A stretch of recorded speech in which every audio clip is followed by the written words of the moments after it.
Hi everyone, I'm JD from Willowbound Journals. Welcome back to my channel. So here's the first part where we're going to be making a journal together, a book cover journal, and I'm going to be using my collages. So I've got these ones, two for the outside cover, two for the inside cover, and I will link down below in the description box the intro video to this series to show what materials you'll be needing and a look at what we will be actually making.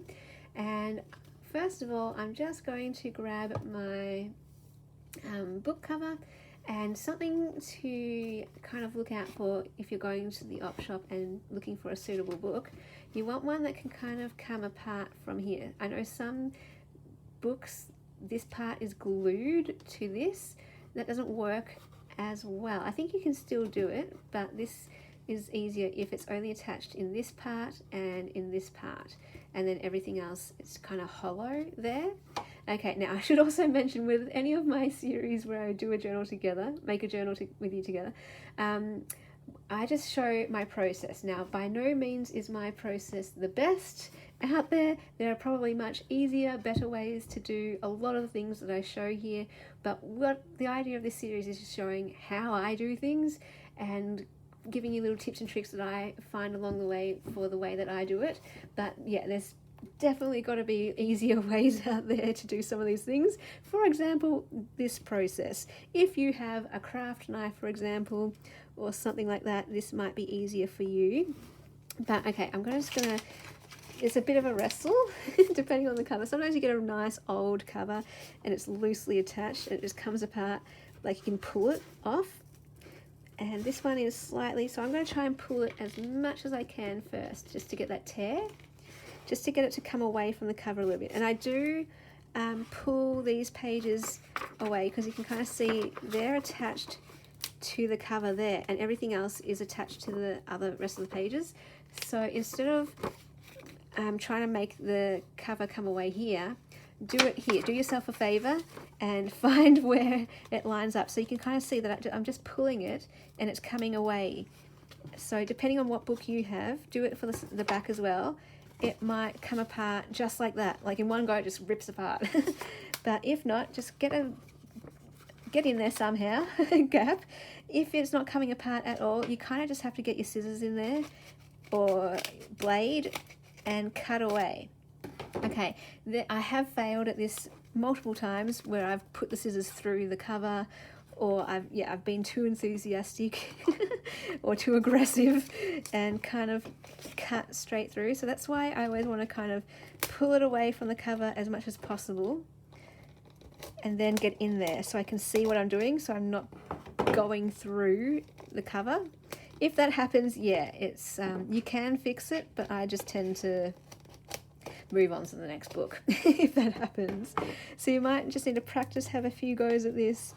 It is a bit of a struggle, but I'm trying to show for the sake of this video how I pull it away and then cut. Pull away and then cut, pull away and then cut. Ideally, I would prefer it if I could just rip it, and but you do have to be careful with that too. Sometimes when you rip, you rip through the entire cover. So now one side generally tends to be easier than the other, and the other side definitely was. So I'm just going to again pull away and I'm just going to cut. I'll see if this way is easier to show you. I'm just wanting to basically cut through there without going through. So just keep pulling. Keep pulling, and there is a chance I may completely destroy this cover. And I'll kind of show you how I fix it. That'll be a good opportunity. And I have put a hole straight through there, so I'm going to show you how I will fix that. But I'm going to try to not damage it so much that I can't use it. But that's good. It's kind of showing the real process. So yeah, for example here, I'm just going to rip that all the way down like that. and it was quite stuck there. So you pull away the pages, you can reuse those if you want, but we're not going to use that for the rest of this video. All right, here is our cover, and a lot of the books are easier to do than that. If you can find at the op shop some beautiful old books, they will pull away without even using scissors sometimes. All right, so I'm just going to rip these ones off now.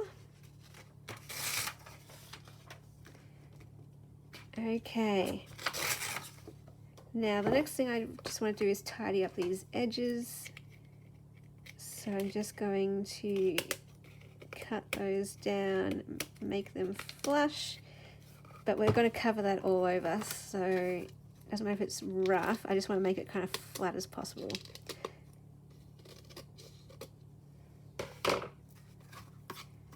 Okay, so I can see this here, that's what I'm wanting to get rid of there, so that it can be nice and smooth when I cover it.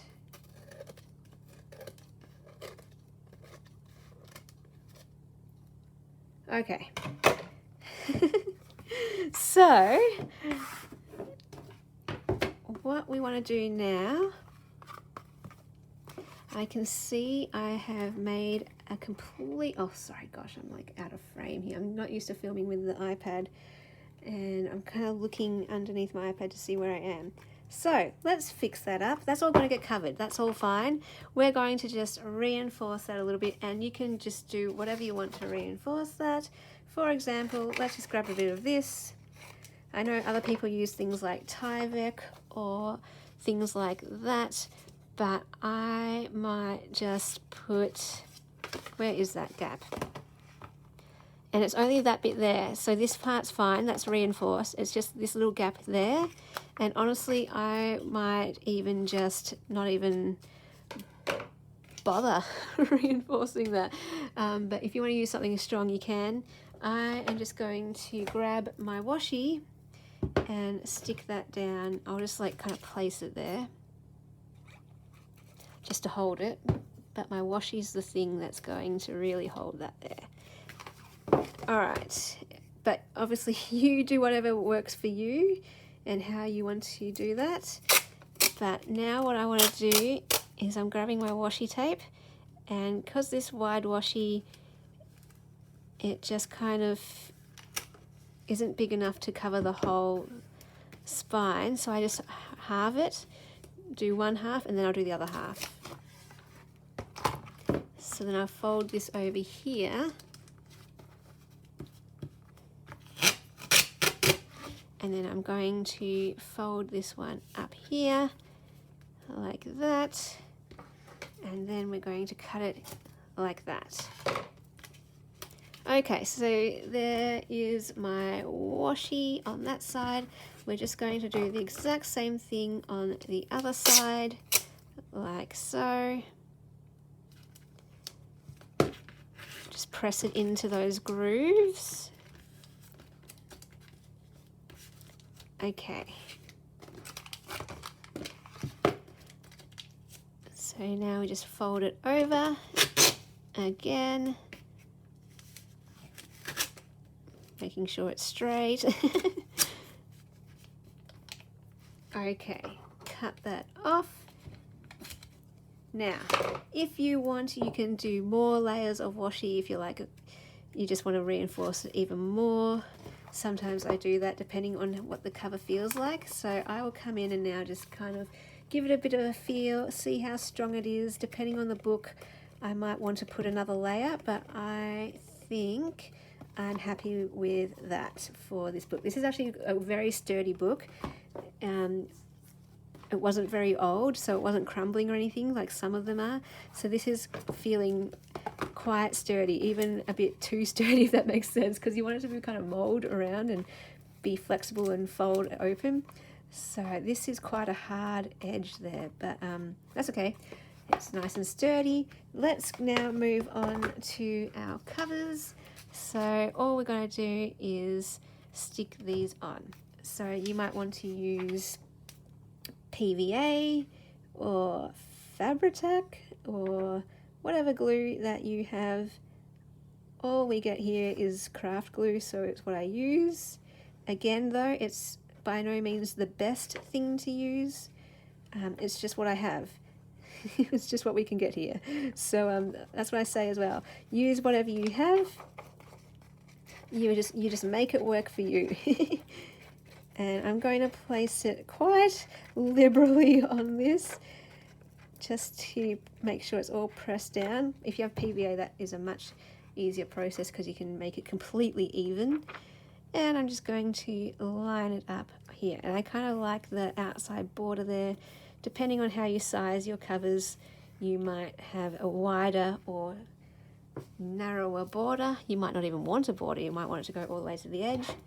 And I'm just going to grab my bone file. I never know what these are called. And I'm just going to smooth it out so that it feels nice and smooth. And just make sure the edges are all nicely placed down too. All right, same for the back cover. Whoops.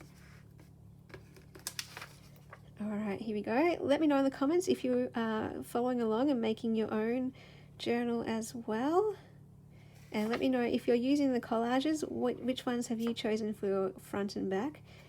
And if you're using something else, let me know as well. I'd love to know what you're using, because you can do this with any type of paper, which I have done in the past too, using scrapbook paper or just decorative paper. You can use digital kits from other people too, whatever suits you. I just love this method of making a book cover journal, because you can put whatever you want on the front and back. Alright, so there we go, and I love how the washi tape matches, matchy. Alright, I'm just going to press around the edges so I can line that up. Let's put that across further. Let's grab the bone file and just make sure it's all smooth, no air bubbles or anything. Alright, let's go on to the middle, but there's how it looks like that. Love, love, love, love, love, love, love. Very happy with that. Alright, let's, hang on a second. Just getting a bit glue happy, so I'm just going to peel that off. It's one of my favourite things about this craft glue in particular. You can just peel it off if it gets onto something it's not meant to get onto most of the time anyway. You've got to catch it before it dries though, of course. Alright, and let's do the exact same process for the back covers. Alright. So it is a bit more involved than just doing a single signature soft cover or paper bag journal. But I think the effect is definitely worth it. People always ask me what's my favourite kind of journal to make, and I would say either the book cover journal or the one that you make from scratch from chipboard, and obviously those are the ones that take the most time and effort, but they're the most effective looking, I reckon. Well, that suits my particular taste anyway, is the hardcover journals. So here we go. We're going to line this one up inside, and let's grab the bone file. I apologize if I get any of these names or words wrong.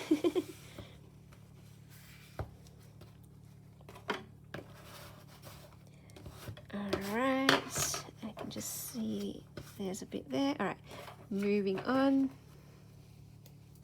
to this one. Whoops. And oh yeah, feel free to share a photo of the cover that you make in the Willow Bound Journals Facebook group page, or tag me so I can see it. I would love to see the journal that you're making. And I love that we all have different colours that we like, or different styles that we like. So even though we're making the same sort of journal, depending on what you choose for your cover and pages, they are very unique as to what you like and what you choose. Then again, sometimes people make the exact same thing. And it's like twin journals, yay! So fun. Alright, here we go with this one. Oop, let's move that down a bit, just so it's inside that cover. Okay. I love it.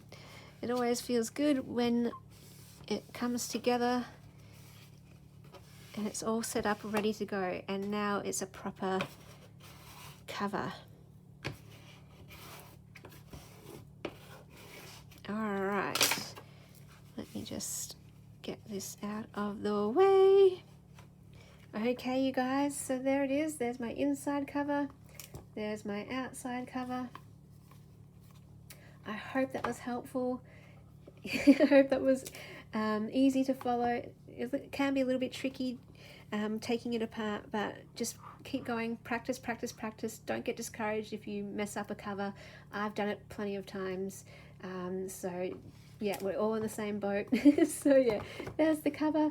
Thank you so much for watching, and yeah, one video per day we'll release the rest of this series as we continue on. So in the next video we will start getting our pages ready. Alright, awesome. Thank you so much for watching. You guys are all beautiful gems. You are gifts to the world. You bring light and goodness and beauty just by being who you are. So shine bright out there, and I will see you guys in the next video. Bye guys.